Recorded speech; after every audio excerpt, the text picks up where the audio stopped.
My good friend CGP Grey has made a great video about the practical and philosophical concerns with teleportation. In particular, the concern that when a transporter dismantles the atoms in your body and reassembles an identical arrangement of atoms somewhere else, perhaps the disassembled you actually dies, and the reassembled you is actually a new being that just thinks it's you. And if they simply hadn't dismantled the original you, then there'd now be two yous in the universe. And which is really you? You or the teleported you?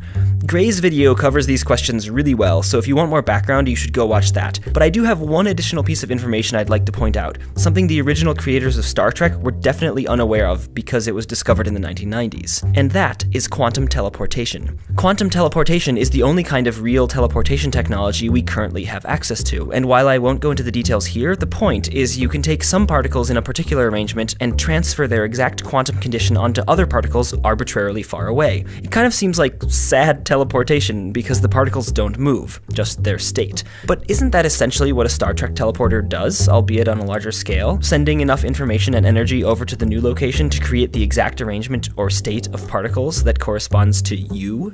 And quantum teleportation has one pivotal property.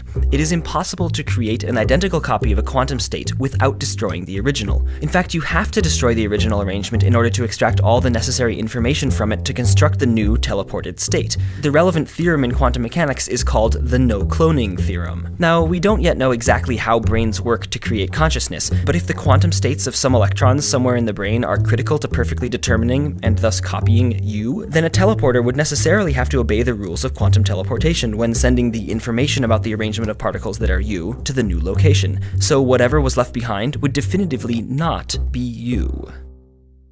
I've included links in the video description so that if you haven't already, you can go and watch Gray's video. It's really good.